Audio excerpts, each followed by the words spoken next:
What is up, Basement Dwellers? I am Mikey Henninger, and welcome to episode 8 of Inside the 20 by Basement Brewed Fantasy Football, where we have 300 plus fantasy football players that are outsmarting their friends and dominating their leagues this year using our analysis, our tools, and our amazing online community. Heck, speaking of the tools, speaking of the online community, we even have fantasy baseball draft rankings available right now on basementbrewedff.com. Gigantic shout out to Derek Devereaux, who has been very successful in fantasy baseball. He's also one of our most active members in our online community as a BBFF subscriber. He agreed to, for free, for Basement Brewed Fantasy Football members, he agreed to create and maintain some fantasy baseball draft rankings, including auction values. So, if you're the type of person that wants to get ahead of your friends before that first pitch is even thrown in a couple days or next week, then you got to get over to basementbrewedff.com and join us. The baseball rankings are not some additional cost. They're just tossed in. They're a free value add for anybody who is a fantasy baseball member. So big shout out to Derek Devereaux. Can't thank you enough for publishing that. They've gotten great reviews from anybody who's inside of basementbrewedff.com. Today, though, we're not talking fantasy baseball. We are continuing the conversation on NFL free agency frenzy. In fact, I just got a notification on my phone, and this is gigantic for fantasy football. I scrapped my entire pre-planned material because I just found out that the Jacksonville Jaguars signed kicker Joey Sly. So we're going to spend the next 69 very nice minutes together talking. Kidding. We're not talking Joey Sly, and this is not going to take 69 minutes, but we are going to talk Keenan Allen going to the Chicago Bears. We're going to talk Calvin Ridley going to the Tennessee Titans, and we're going to talk Marquise Hollywood Brown going to the Kansas City Chiefs. Now, real quick, coming up on Basement Brewed Fantasy Football, you do not want to miss this. In fact, press subscribe right now, because on Saturday morning, I sat down and interviewed Kevin Dyson. If that name sounds familiar, it's because this guy is a part of two of the most memorable plays in NFL history. Okay, if you might recall a very vivid picture of a Tennessee Titan reaching out his arm to try and score a game-tying touchdown in a Super Bowl loss to the LA Rams, but coming up 1 yard short, that was Kevin Dyson. You might remember several weeks prior to that, the Music City Miracle, where Frank Wycheck of the Tennessee Titans turned and just barely threw the ball backwards. And Kevin Dyson was the guy who scooped it up and took it all the way to the house for a game-winning touchdown, breaking the hearts of the Buffalo Bills and their fans several weeks before the Super Bowl. So two of the most memorable plays in NFL history happening within a 1 month span. I sat down with him on Saturday morning. We talked about both of those plays. We talked about his time in the NFL. That episode is going to be coming out on Friday, March 29th, and I promise you, you do not want to miss it. So again, press pause, click subscribe, and by the way, speaking of that play, one very lucky winner is going to win this, a Music City Miracle jersey that is signed and autographed by number 87 himself, Kevin Dyson. Okay, shout out to Greg Spencer from BS Collectibles for providing this. We are going to get this shipped to one lucky winner's house.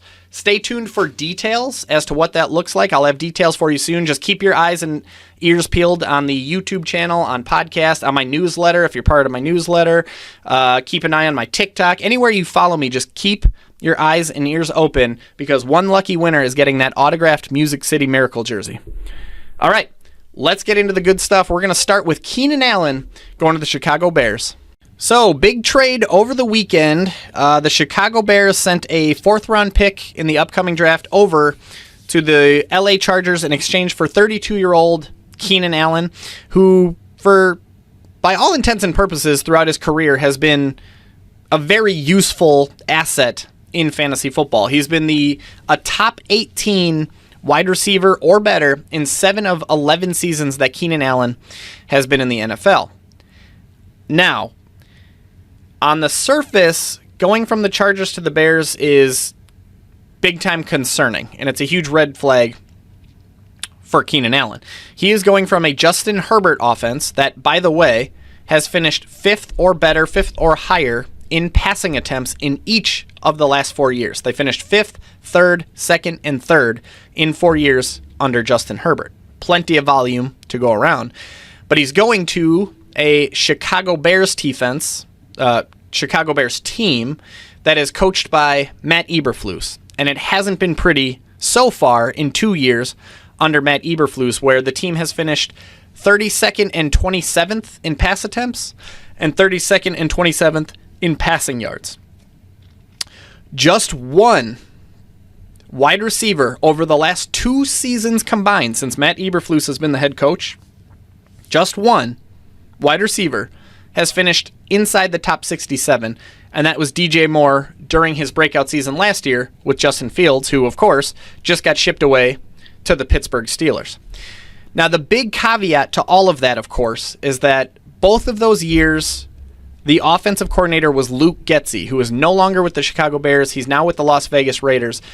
And in his place, the Chicago Bears brought in Shane Waldron. So let's take a look at Shane Waldron's time as a coach in the NFL.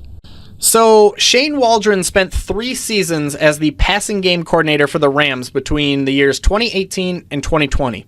And by most metrics, it was a very successful stint for Shane Waldron, both at the macro level, the team level, but also, more importantly for fantasy football purposes, at the micro level, the individual level. So the Rams finished 14th or better, 14th or higher in passing attempts in all 3 seasons that Shane Waldron was the passing game coordinator for the Rams. So we're immediately talking more volume than what we've seen from the Bears in 2 seasons under Matt Eberflus. The Rams were 13th or better in passing yards in all 3 seasons. Okay, so above average passing games in the NFL. At the individual level, at the micro level, Shane Waldron helped 6 different wide receivers finish inside the top 26 in only 3 seasons. Okay? Let me say that again. 6 top 26 seasons in only 3 years. On average, that's 2 per year. Which, one of the biggest questions of Keenan Allen going over to the Chicago Bears is, will they be able to feed both DJ Moore and Keenan Allen? Which, saying out loud, is insane. That has to be the best 1-2 punch in the NFL. Good luck to defenses trying to figure that one out. But Shane Waldron was able to get the 3 best years of Robert Woods' entire 11-year career out of Robert Woods. In those 3 seasons, Woods finished wide receiver 11, wide receiver 12, and wide receiver 14. And again, all 3 were the best seasons of Robert Woods' career. He set highs in targets, catches, yards, and fantasy finishes in all 3 of those seasons. He made Brandon Cooks the wide receiver 13 in 2018. 10 years in the NFL, and Brandon Cooks still has never posted more yards than he did in 2018 with the Rams, with just over 1,200. And that's just by Brandon Cooks being with the team for just 2 years. And yet Shane Waldron got a career-high yardage output out of Brandon Cooks. You got Cooper Kupp, who was Fantasy's wide receiver 26 and wide receiver 4, which is the second best finish of his career. All in all, a very successful stint for Shane Waldron as the passing game coordinator of the Rams, especially at the wide receiver level, which is important when we're considering Keenan Allen with the Bears. So then Shane Waldron took the next step in his career. He took a step up. He became the offensive coordinator. He became the offensive play caller for the division rival Seattle Seahawks, where he spent 3 years, 2021, 2022, 2023. Now, this portion of the resume is significantly less clear. It's much more murky, at least at the macro level, at the team level. The team was middle of the road in terms of scoring. They finished 16th, 9th, and 17th in scoring in those 3 seasons.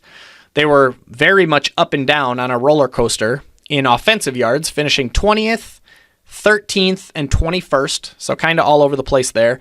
They were all over the place in terms of passing attempts, passing yards, passing touchdowns. Some seasons were above average, some seasons were below average. But the one thing, or 2 things I should say, one thing that was consistent in all 3 years that Shane Waldron was the offensive coordinator of the Seahawks is that they had one of, if not the slowest offenses in the entire NFL. They finished 32nd, 22nd, and 32nd in offensive plays executed in those 3 seasons that Shane Waldron was the guy calling the plays for the Seahawks. So they finished dead last in plays run in 2 out of 3 seasons. That's concerning right off the bat because you need offenses to run plays to get volume, and volume is where fantasy points come from. Now, to be fair to Shane Waldron and those offenses, they were efficient. Despite being among the slowest offenses in the NFL, they did finish 19th, 9th, and 11th, all mostly above average, in scoring percentage. When I say scoring percentage, that refers to the percentage of offensive drives that result in points. So they didn't run a lot of plays, but when they had the ball, they did a good job of putting points on the board. So credit where credit is due there for Shane Waldron.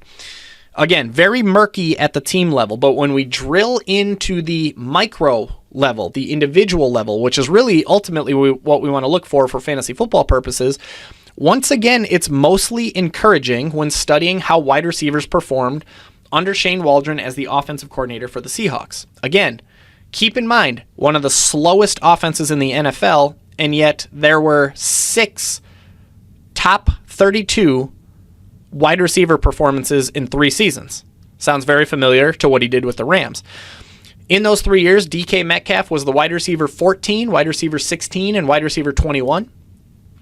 And Tyler Lockett was the wide receiver 16, wide receiver 13, and wide receiver 32. So again, 6 top 32 seasons from wide receivers, including 4 top 16 seasons from wide receivers. Again, further encouraging the possibility that Shane Waldron might be able to support 2 wide receivers, DJ Moore and Keenan Allen, in a new-look Chicago Bears offense. So what does it all mean for 2024 fantasy football? What does it mean for Keenan Allen? What does it mean for how we should approach Keenan Allen in our fantasy drafts, in our dynasty leagues? There's no denying there's a lot of questions. There's some concerns. There's red flags that do need to be addressed before we have a crystal clear picture of what to expect from Keenan Allen. Are the Bears going to remain a run-heavy football team because Matt Eberflus is the coach and that's his offensive philosophy, even though he's a defensive-minded head coach? Or is he going to let Shane Waldron do his thing? In 2 years that Matt Eberflus has been the head coach of the Chicago Bears, they have finished second in rushing attempts and second and first in rushing yards. Now, Justin Fields being the quarterback is a big part of that, and he's no longer there. But are the Bears going to be fully prepared to turn the offense over in its entirety to Caleb Williams, a first-year rookie quarterback, and let him throw the football all over the field? And even if they do, are we 100% sure that Caleb Williams is this automatic, sure thing at quarterback? Are we 100% positive that he's going to come out and hit the ground running the way that CJ Stroud did? It's a question worth asking. Are there too many mouths to feed in Chicago?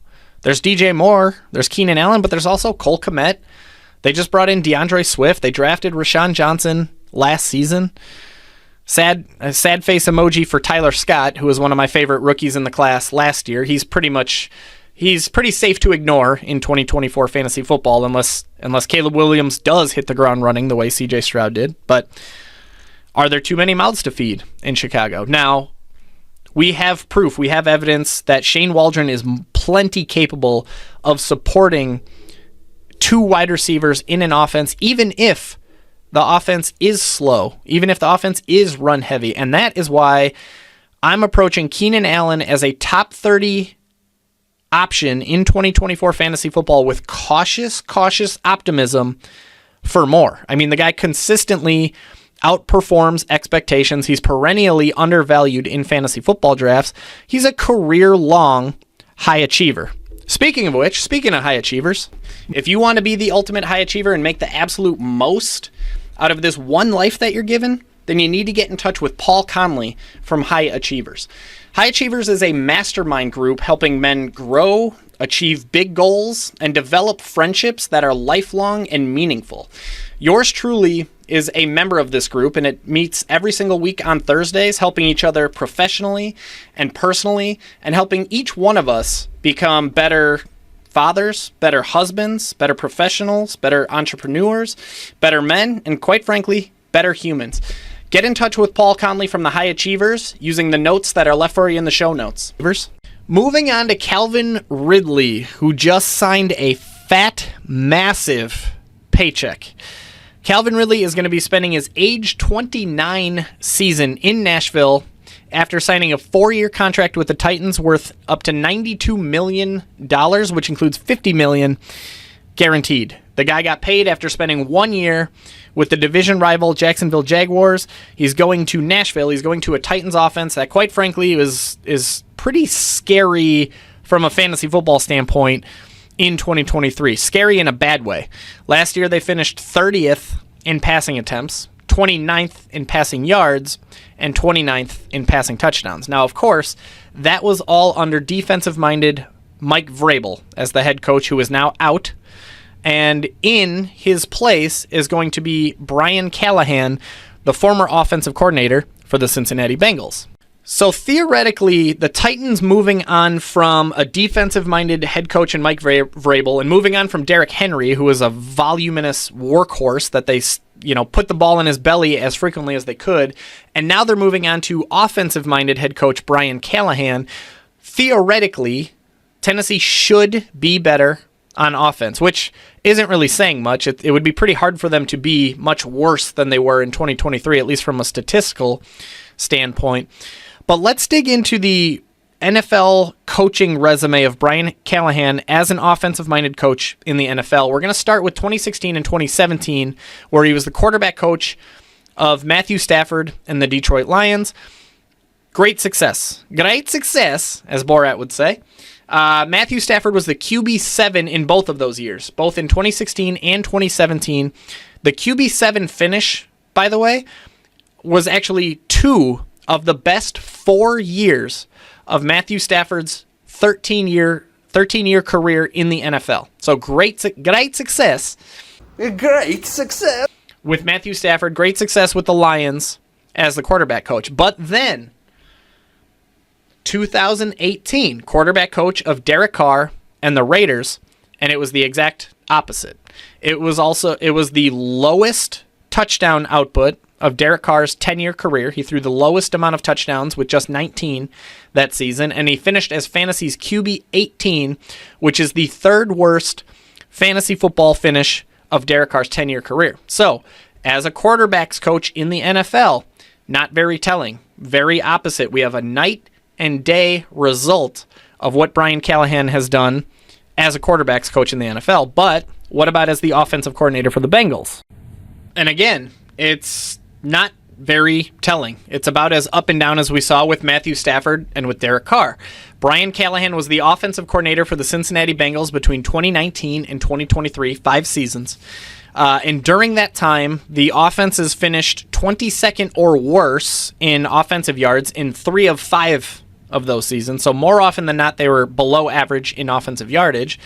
However, they were 16th or better in scoring in 3 of 5 seasons. Okay, so they were below average in yards more often than not. They were above average in scoring more often than not.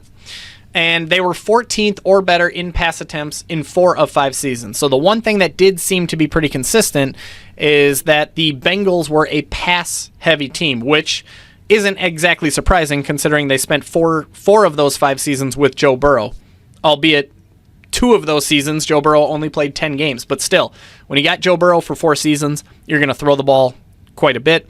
Now, the most important caveat among all of this, though, is that when we're looking at any sort of offensive stats, any sort of offensive metrics, whether it's at the macro level or the micro level, it's important to recognize that it was never Brian Callahan calling the plays. It was Zach Taylor calling the offensive plays for the Cincinnati Bengals. So it's really hard to know how much success or failure to attribute to Brian Callahan as the offensive coordinator in half a decade with the Bengals.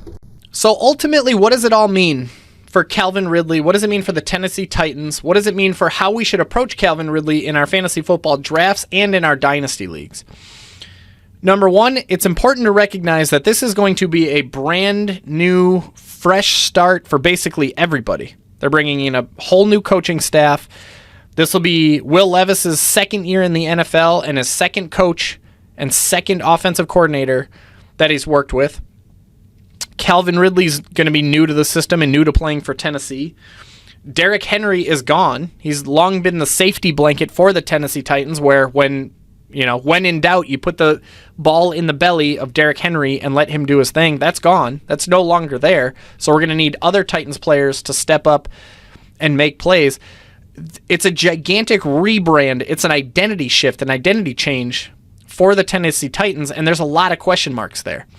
Are we expecting a big leap from Will Levis in year 2? Are we expecting him to be an above-average NFL quarterback and somebody who's capable of supporting fantasy football players?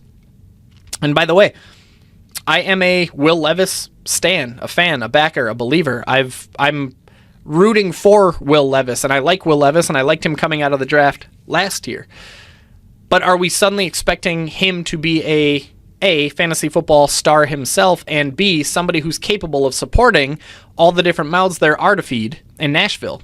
Remember, DeAndre Hopkins is already there. He's already under contract. You also have former recent first-round pick, Treylon Burks, who Tennessee is still hoping becomes the guy, the number one option in Tennessee, hopefully sooner than later. You got Chiga Okonkwo, you got Tyjae Spears, who flashed very well as a pass catcher. And now, all of a sudden, you have $50 million Calvin Ridley in the mix. There are a lot of mouths to feed, especially at wide receiver. Nuke, Calvin, Treylon Burks. Are we suddenly expecting Will Levis to be able to support all three of those guys, or even just two of them? And it's really hard to find that optimism after Tennessee finished so close to the bottom of the basement in 2023. We're going to have to see where Calvin Ridley's ADP shakes out ultimately. As of right now, March 18th, I'm expecting Calvin Ridley ends up on my do not draft list. I'm approaching him as a boom-bust wide receiver 3 that's going to offer the occasional big week, the occasional explosion week, but mix in his fair share of duds and fantasy football disappointments. So if you're going to draft Calvin Ridley, you need to be willing to embrace that boom-bust lifestyle. And candidly, given the offense that he's going into, I suspect Calvin Ridley might be bad for your health in 2024.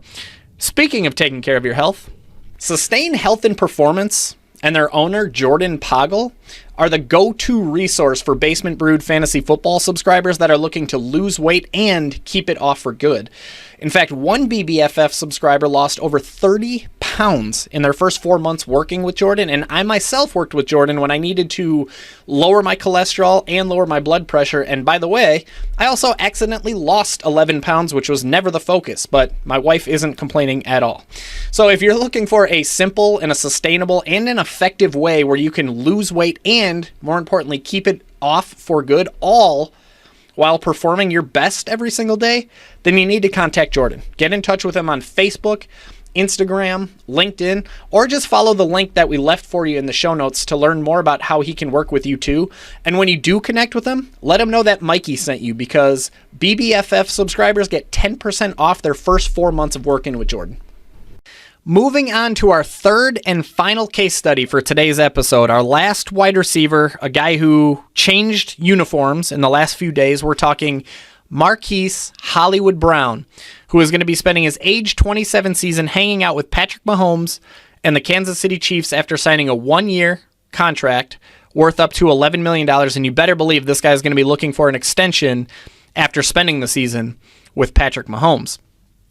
Now, Hollywood himself, from a fantasy football standpoint, he's one of those guys that has teased, he's flashed, he's shown legitimate fantasy football upside in the past. We've seen it before. He's finished as fantasy's wide receiver 25 in 2021 and fantasy's wide receiver 32 in 2020. He just hasn't been able to put it together on a consistent basis, finishing as fantasy's wide receiver 45 or worse in each of the other 3 seasons that Marquise Brown has been in the NFL. That said, there is no denying the massive week-winning opportunity that Marquise Brown is heading towards in 2024 if he can lock down the wide receiver 2 role in Kansas City. Volume, yardage opportunity, and touchdown opportunity should be no question. He's going to get plenty of volume opportunity. The Kansas City Chiefs have finished 5th or higher in passing attempts in each of the last 4 seasons. And when you have Patrick Mahomes finishing 5th or better in passing attempts, you better believe there's going to be plenty of yardage opportunity, as the Chiefs have finished 6th or better in passing yards in each of the last 6 seasons with Patrick Mahomes. So you got volume, check. Yardage opportunity, check. And of course, we're talking touchdown opportunity, because Patrick Mahomes' Kansas City Chiefs have finished 6th or better in scoring in 5 of 6 seasons that Patrick Mahomes has been the quarterback, including leading the entire NFL in scoring in 2 of the last 6 years.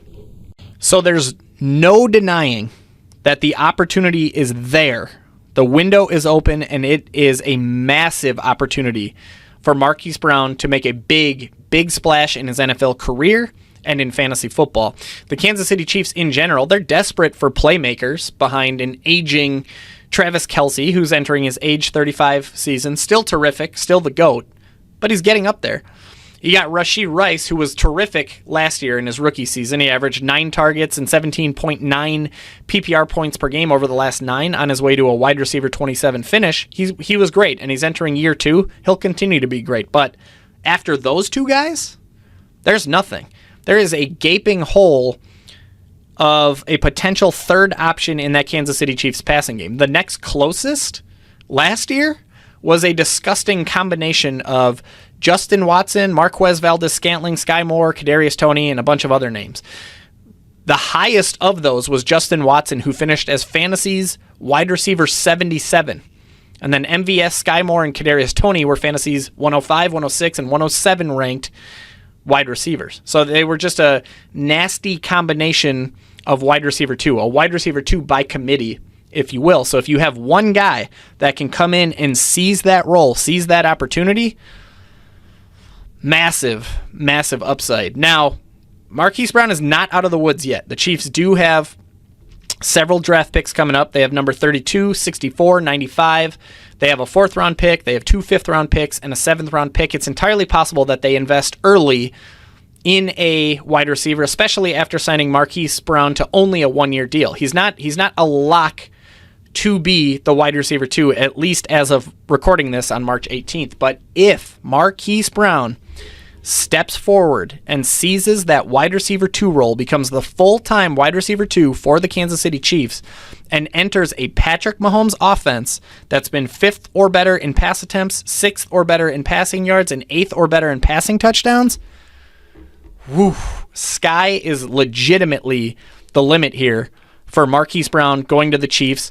Treat him as a top 30 wide receiver in 2024 fantasy football, but a guy that has legitimate week-winning upside any given week that he's on the same football field as Patrick Mahomes. And top 30, by the way, could end up being way too low. This guy could legitimately be a top 15 wide receiver in fantasy football, and yes, I'm putting that on the record. If he locks down that wide receiver 2 role in Patrick Mahomes' offense, landing inside the top 15 is not outside of the question for Marquise Brown. And by the way, he has long been a boom-bust type of guy, a guy who gets you almost nothing or gets you a ton of points. He is one of my favorite. I haven't even started my best ball drafts yet, and yet he is already one of my favorite best ball picks in 2024 best ball season. Lots of things to figure out for the Kansas City Chiefs moving forward as we approach 2024 fantasy football draft season, and that is why you got to click that subscribe button. That's why you got to sign up for the newsletter and keep it locked on to the Basement Brewed Fantasy Football YouTube channel. Keep it locked on to my newsletter. Just stay in the know, because I will be meticulously updating my rankings and updating my subscribers as we approach 2024 fantasy football season. That is all I got for you today. Episode 8 of Inside the 20 by Basement Brewed Fantasy Football. If you liked this episode, go back and check out episode 7 where we discussed free agency frenzy, and we talked about Derrick Henry joining the Ravens. Man, that's a match made in heaven. We talked about Saquon Barkley going to the Eagles. There's some red flags there. And we talked about how Josh Jacobs should be set up to feast joining a Green Bay Packers offense. Come back on Friday morning where we're going to dive into episode 9 of Inside the 20. We're going to continue our discussion on free agency frenzy, most likely talking about Joe Mixon going to the Texans, Tony Pollard going to the Titans, Austin Eckler going to the Commanders, DeAndre Swift going to the Bears. And between now and then, between today and Friday morning, I will be in the basement, of course, updating my 2024 draft guide, updating my best ball rankings, tools and resources that my subscribers use to dominate their friends and dominate the leagues, which, by the way, when you're ready to do the same, when you're ready to dominate your leagues, when you're ready to join us, come on over, basementbrewedff.com, where we have early bird pricing baked in. You can literally see the schedule of how pricing works on basementbrewedff.com. Joining in March is going to be cheaper than joining in April, is going to be cheaper than joining in May. And again, we have fantasy baseball rankings up there, baby. Shout out to Derek Devereaux. So if you got your fantasy baseball draft coming up, join basementbrewedff.com today and grab access to those fantasy baseball rankings. That is all I got for you today, my friends. I will see you on the fantasy football field on Friday morning. Cheers. This brew's for you.